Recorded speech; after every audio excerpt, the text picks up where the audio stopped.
জাহাজ, আপনারা টাইটানিক জাহাজের নাম শুনেছেন? টাইটানিকেরও 8 গুণ 10 গুণ বড়। সুবহানাল্লাহ কইবেন না? টাইটানিক জাহাজের 8 গুণ 10 গুণ বড় একটা জাহাজ আছে, আইকন অফ দ্য সি, আমি দেখে এসেছি। রয়্যাল ক্যারিবিয়ান দেখে এসেছি। সাগরের সামনে জেটিতে যখন দাঁড়ালাম, জাহাজটা যখন যায়, আমার মনে হচ্ছে একটা শহর, গোটা শহর, the entire city is floating on the water. পুরো একটা শহর মনে হয় পানির উপর দিয়ে ভেসে যাচ্ছে। পড়েন সুবহানাল্লাহ। এই যে আইকন অফ দ্য সি, এই ক্রুজ, এই জাহাজটা, এটার ভিতরে স্টেডিয়াম আছে।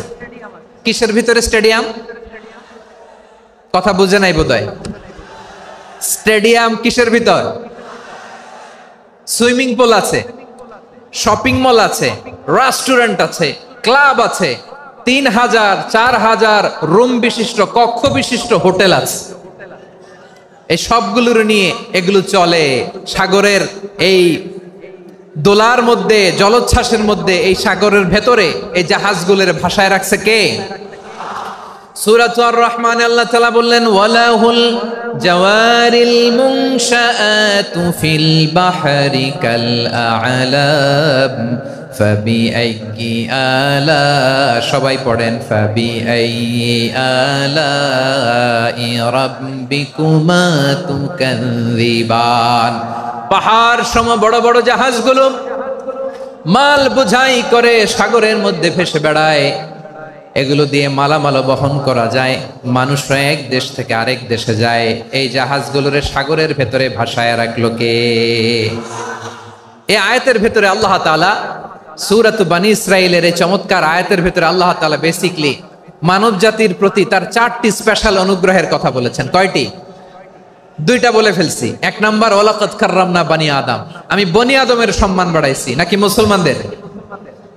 নাকি মুসল্লিদের? কার সম্মান বাড়িয়েছি? বনী আদমের। তাহলে human dignity, the first part of the verse talks about the human dignity. 2 number অংশে আল্লাহ তাআলা বললেন, ওয়া হামালনাহুম ফিল বাররি ওয়াল বাহর, স্থলে এবং সমুদ্রে আমি তাদের জন্য চলাচলের বাহন দিয়েছি।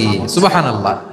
তার মানে smooth movement on land and sea, জলে এবং স্থলে যাতে আমরা স্মুথলি মুভ করতে পারি আল্লাহ তাআলা দিয়েছেন। 3 নম্বরে আল্লাহ তাআলা বললেন, ওয়া রাযাকনাহুম মিনাত তাইয়্যিবাত, মানুষের জন্য আমি পবিত্র রিজিকের ব্যবস্থা করেছি। জলে এবং স্থলে যত প্রাণী আছে সবগুলা প্রাণীকে রিজিক দেয় কে? আমাদেরকে রিজিক দেয় কে? সাগরের মাছগুলোকে, বড় বড় তিমি মাছগুলোরে রিজিক দেয় কে? বাতাসের মধ্যে ভেসে বেড়ানো বড় বড় পাখিগুলো, স্ক্যান্ডিনেভিয়ান কান্ট্রি থেকে লক্ষ লক্ষ কোটি কোটি পাখিগুলো যে এক দেশ থেকে আরেক দেশে ট্রান্সফার হয়, এগুলোর রিজিক দেয় কে? রব্বুল আলামিন বলেন, ওয়ামা মিন দাব্বাতিন ফিল আরদি ইল্লা আলাল্লাহি রিজকুহা ওয়া ইয়ালামু মুস্তাকাররাহা ওয়া মুস্তাওদাআহা কুল্লুম ফি কিতাবিম মুবিন। আল্লাহু আকবার।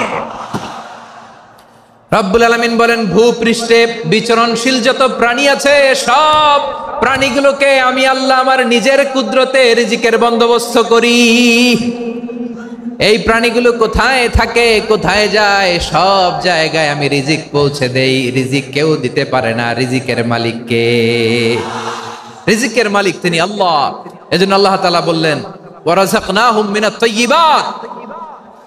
এরপর আল্লাহ বললেন, ওয়া ফাদ্দালনাহুম আলা কাসীরিম মিম্মান খালাকনা তাফদীলা।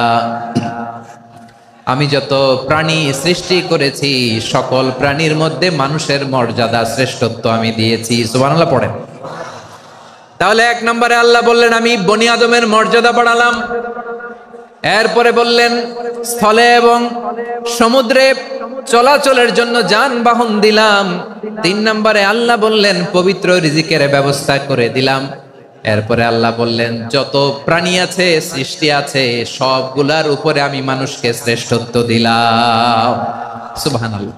তাহলে সবচেয়ে বেশি শ্রেষ্ঠত্ব মানুষের। কার? মানুষের। শুধু তাই নয় প্রিয় ভাইরা, আকাশ এবং জমিনে যা কিছু আছে সবকিছু মানুষের জন্য। মানুষের কল্যাণে, মানুষের প্রয়োজনে, মানুষের বশীভূত করে সৃষ্টি করেছেন কে? রব্বুল আলামিন বলেন, হুয়াল্লাযী খালাকা লাকুম মা ফিল আরদি জামিআ। এই জমিনের মধ্যে যা কিছু আমি আল্লাহ সৃষ্টি করেছি সব কিছু আমি মানুষের জন্য সৃষ্টি করেছি। পড়েন সুবহানাল্লাহ। হুয়াল্লাযী খালাকা লাকুম মা ফিল আরদি জামিআ, যা আছে সব আমাদের জন্য, সব আমাদেরকে সার্ভিস দেওয়ার জন্য, আমাদের উপকারের জন্য, আমাদের কল্যাণের জন্য। আওয়াজ করে সবাই পড়ুন আল্লাহু আকবার। অন্য আয়াতে আল্লাহ বললেন, ওয়াসাখখারা লাকুম মা ফিস সামাওয়াতি ওয়া মা ফিল আরদি জামিআম মিন ইন্না ফি যালিকা লাআয়াতিন লিকাউমিন ইয়াতাফাক্কারুন।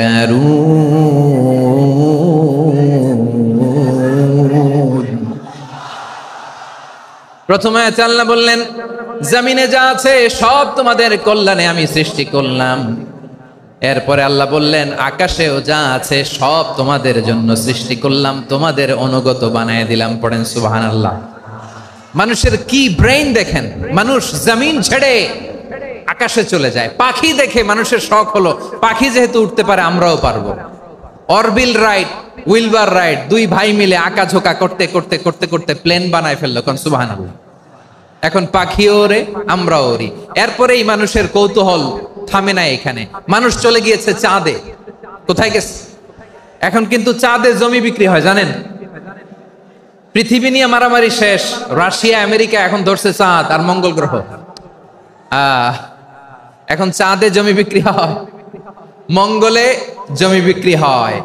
এই চাঁদ, মঙ্গল, বৃহস্পতি, শনি সব আল্লাহ তাআলা আমাদের জন্য বানিয়েছেন। সুবহানাল্লাহ পড়েন।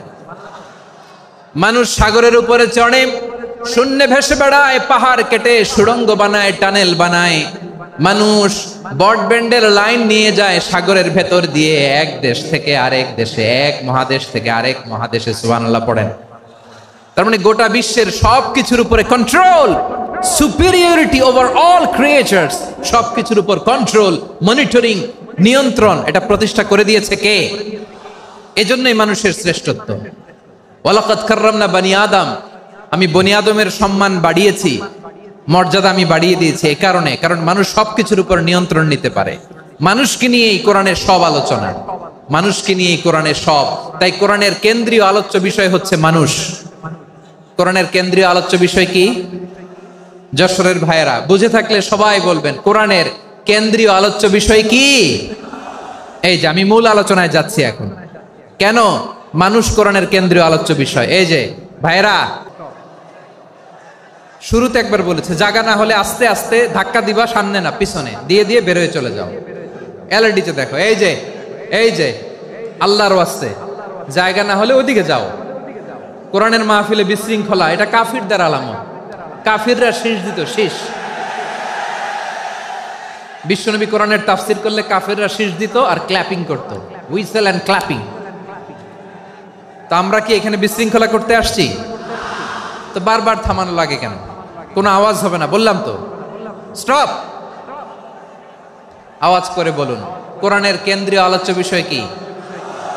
সবাই বলেননি। এতগুলো মানুষ উত্তর দিলে এতটুকু আওয়াজ হয়, অন্তত আমি বিশ্বাস করি না। যশোর, আওয়াজ করে বলো, কোরআনের কেন্দ্রীয় আলোচ্য বিষয় কি? মানুষ। এই মানুষ কোরআনের কেন্দ্রীয় আলোচ্য বিষয়। মানুষকে আল্লাহ স্বাধীনতা দিয়েছেন। ফামান শাআ ফালইউমিন ওয়া মান শাআ ফালইয়াকফুর। চাইলে মুমিন হতে পারো, চাইলে কাফের হতে পারো, তোমার ইচ্ছা। তবে জেনে রাখো, মুমিন হলে পাবা জান্নাত, কাফির হলে পাবা জাহান্নাম। নাও দ্য ডিসিশন ইজ ইয়ার্স।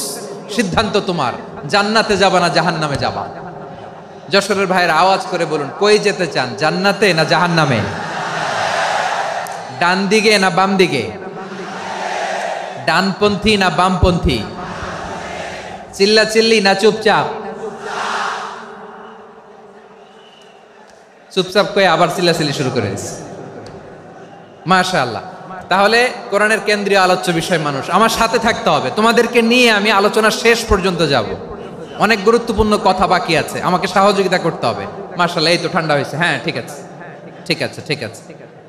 মানুষকে আল্লাহ এত স্বাধীনতা দিয়েছেন, মানুষ চাইলে অনেক ভালো হইতে পারে। ভালোর রাস্তাও খোলা, খারাপ হওয়ার রাস্তাও খোলা। ভালো হইলে মানুষ অনেক ভালো, খারাপ হইলে অনেক খারাপ। ভালো হইলে সবচেয়ে ভালো, খারাপ হইলে সবচেয়ে খারাপ। এজন্য সিদ্ধান্ত আপনাকে নিতে হবে। আল্লাহ তাআলা বলছেন, লাকাদ খালাকনাল ইনসানা ফি আহসানি তাকওয়িম সুম্মা রাদাদনাহু আসফালা সাফিলিন।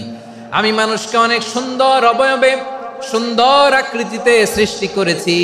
তার শুধু চেহারার ডিজাইনটাই সুন্দর নয়, তার ব্রেনটা বড্ড সুন্দর, তার মানসিকতা বড্ড সুন্দর, তার সৃজনশীলতা বড্ড সুন্দর। পড়েন সুবহানাল্লাহ। আমাদের চেহারা, অবয়ব, ডিজাইন যে সুন্দর তা না, আমাদের ব্রেনটা অনেক সফিস্টিকেটেড ব্রেন, অনেক সফিস্টিকেটেড। এই 1.5 কেজি ব্রেন ইউজ করে মানুষ গোটা বিশ্বে সভ্যতা বিনির্মাণ করেছে, ঠিক কিনা? এই ব্রেন আল্লাহ তাআলা আমাকে দিয়েছে। এটারে কাজে লাগালে, আপনার 6 সেন্স কাজে লাগালে আপনি অনন্য মানুষ হয়ে উঠবেন, মহামানবে রূপান্তরিত হবেন। মানুষ হতে পারে, চাইলেই মহামানব হতে পারে। আবার যদি মানুষ চায় খারাপও হতে পারে। আল্লাহ বললেন শুধু ভালোই না, ভালো হতে চাইলে অনেক ভালো তুমি হতে পারো, আবার খারাপ হতে চাইলে অনেক খারাপ তুমি হতে পারো। সুম্মা রাদাদনাহু আসফালা